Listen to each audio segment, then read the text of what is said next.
Today I figured I'd give a tour of all of the different builds that I've made, because some of them are doing great, some of them are on a steep decline, and in between there have been a lot of updates.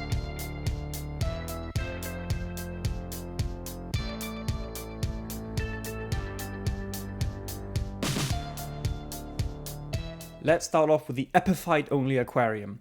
What you see here is the current state of it, and if you remember the video, then there are not many, but one very apparent change. All of the moss is now gone from the tank, and for some reason this aquarium experienced some serious algae problems due to the moss actually starting to decay. So I decided to remove as much of the moss as I possibly could. The Bucephalandra and the Anubias, however, they are still doing alright. Some of them have slowly faded away, but I have also seen new growth on all the plants. Before I added the colony of orange Sakura shrimp, there were 2 red cherries and 2 blue dreams in here as placekeepers.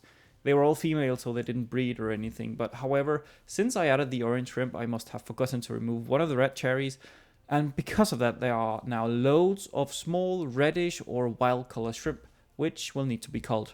So I went in with a net to try and scoop as many out as possible, which was difficult because they had many places to hide.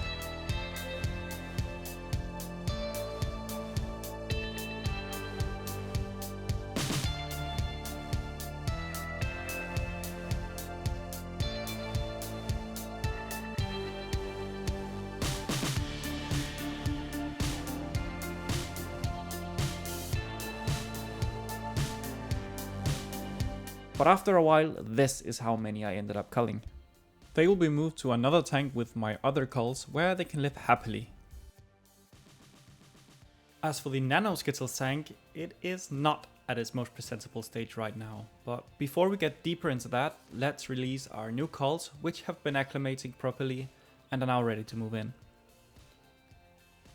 I recently cut back all of the stems in the background area to make room for new and also denser growth.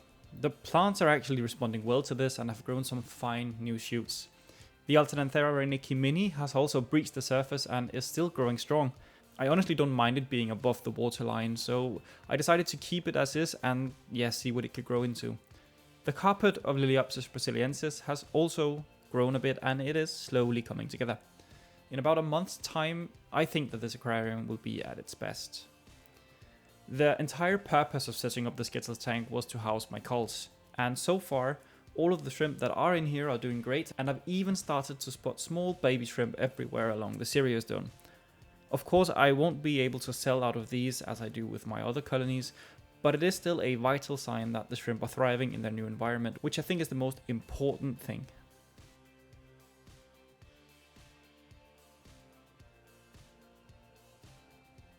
And first we can talk about the 30 by 30 square aquarium. It's been up and running for about 6 months now, and so far everything's going good.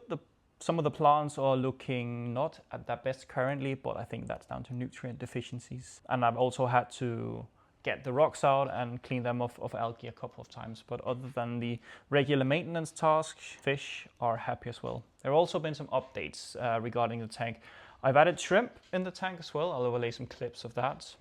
And they are now reproducing, and there are babies, small little shrimp in the tank. So it's not long until until I have a colony that I can sell out of and hopefully make some bits of profit from that as well. Other than that, the algae problems at some point did get to a point that I didn't really like the tank overall, and I started falling out of love with it. But I added some plecos, and they've actually done well. I have 3 regular plecos. No, I have 2 regular plecos in here now, and I also have 1 snow white pleco as well. I bought 4, but I think 3 of them didn't make it, so there's only 1 left.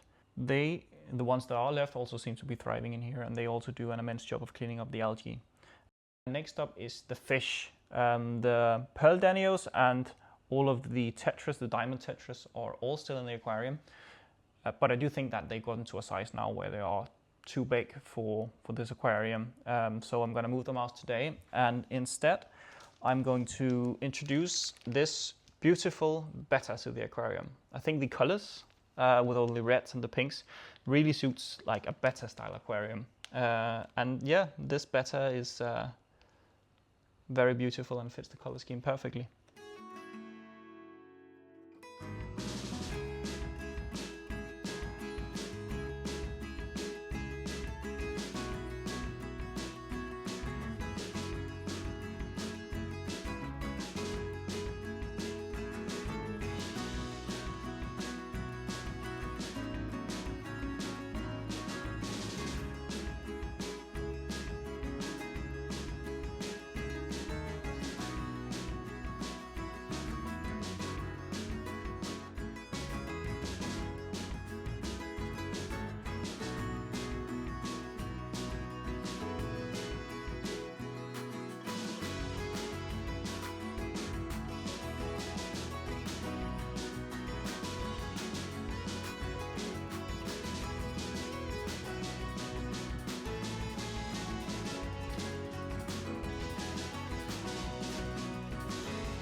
And for the nature aquarium, well then, there's a lot of things that have changed as well. I've taken this Bussalandra here first and added it from the Guppy tank because, well, I felt that it could use some more color, and as I've mentioned before, I'm already planning on taking this down soon, so the plants would have somewhere to go. The stem plants are also finally coming into their own. I've upped the amount of fertilizer that I'm dosing into the tank, so yeah, the plants are actually growing a lot better and responding a lot more to it, and I don't actually see the amount of algae that I would have initially feared. So that is great. I've also moved the big Echinodorus reni all the way to the back behind the filter intake, and then I've added another smaller Echinodorus reni, which I think fits the scale a bit better size-wise from the Guppy tank as well in here. Another thing that has changed is the piece of wood that I had down here. It started decaying a bit after I put it in, and it just meant the water column was very messy and the filter got constantly clogged. So taking that out actually helped quite a bit, and yeah, I think it looks good with the kind of Helanthrium tellum green and also the little bits of Alternanthera dotted into the carpet. I think that looks great. Another thing is the Ludwigia repens rubin, which I initially first had all the way at the back here. It didn't really grow, it didn't really get enough light for it to spread and for me to get enough cuttings in. So I've moved it to the left here, where I first had the Rotala greens. And I also could not get the Rotala greens to grow either. But moving them here meant I had more stems and it looks great, and I kind of like the fact that the Rotala greens are also now starting to grow due to the fact that I've added more fertilizer. I also do have small bits of Cryptocorini pink flamingo in here, but it's not very visible right now because the Helanthrium is growing so dense as it is, and also so tall as it is. I didn't expect it to get that tall, so I might have to trim it back a bit. Now we can talk about livestock, because some things have also changed in that regard. The 4 angels that I initially placed in here unfortunately all died. I don't know why that was, but very sad nonetheless, and I'm still sad about it because I do think they would have looked great in here, and for the few months that they were in here, they were just, yeah, amazing to interact with. I do have 3 red neon guppies that I put in here. They came out of the tank here, but they don't show the genetics that I have, so this is my way of culling them by just simply placing it to the tank next door. I don't think they're quite happy with being separated from all the females, but that's just how it is, and they're gonna have to deal with it one way or another. I also added some plecos because I wanted to get some bit of help with dealing with algae, and I've also added green jade neocaridina shrimp. I've also started a colony of them, and they're also reproducing and they're also doing great, which is very nice. So hopefully, again, I can be able to sell out of them in a few months' time. But yeah, another thing which we're going to do with the nature aquarium is to add these guys. These are the fish that I've taken out from the cube aquarium, the ADA 30p, and they are going to go in here. I have 10 pearl danios and I have 8 diamond tetras. So They are acclimating right now. I just take a bit of water from the tank and I put it in a bucket here every 5 minutes or so, and then after about an hour they should be good to go.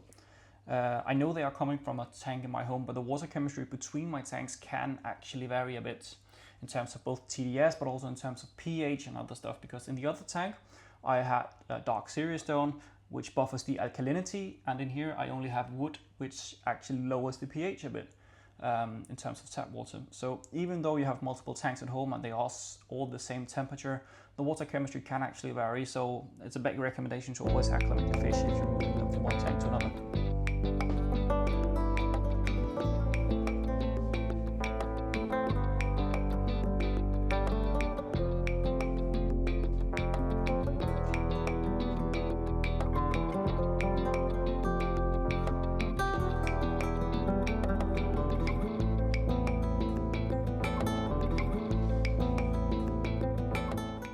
And as for the next tank is the Guppy tank. Now this has gone through quite a few revisions now, and this is kind of at its third stage where the nutrients in all of the substrate is now depleted, so the only thing keeping it afloat is me dosing the water column. And I've also just taken out many of the plants in here as well. So it is essentially now just a plant holding tank for my epiphytes and just for the moss and for some of the rotalas as well. So I want to do something different as well. I do have lots of algae problems in here and I can't get it out. The algae get stuck on the moss wall and it also gets stuck on the slate rocks here at the back.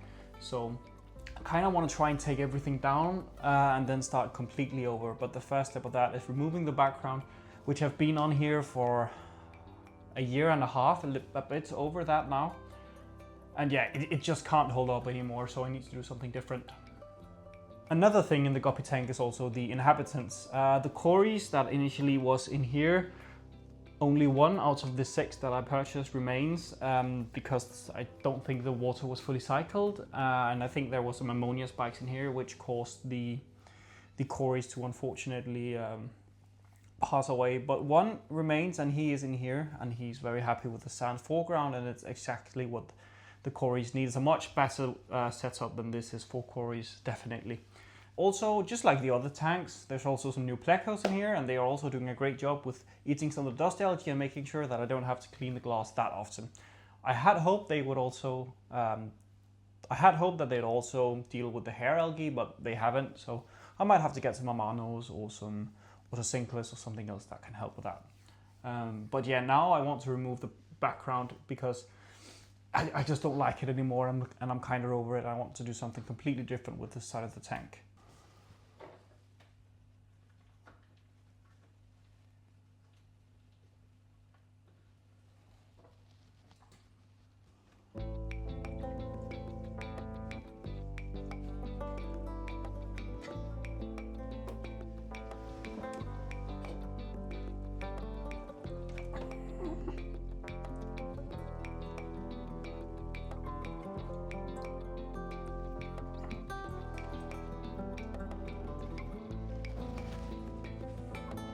And here you can see just how much algae is on here. Like the slate rocks are completely covered, and yeah, that's what I wanted to get rid of because it just looked so ugly and just always came back, and there's no way that I could get rid of it at all. So that's why all of this is coming out.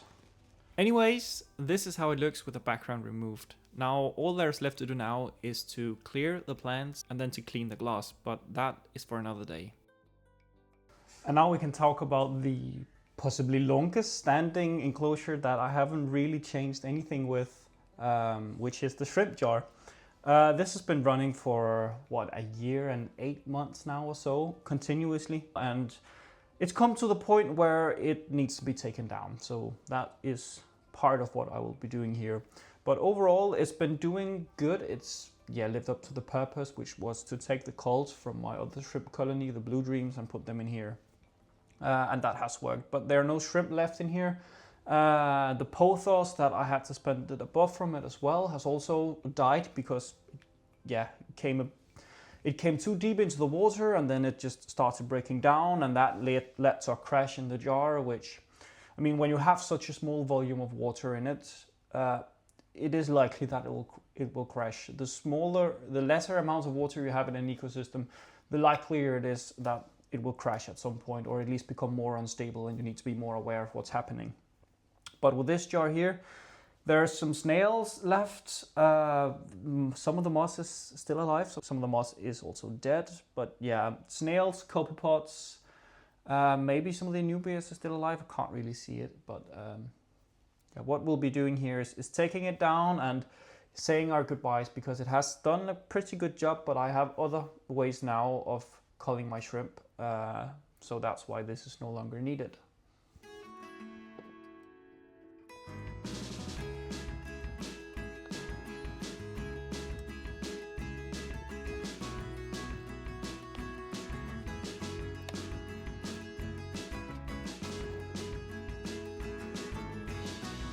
So yeah, there were one piece of Anubias left that didn't die, but that has gone into another tank.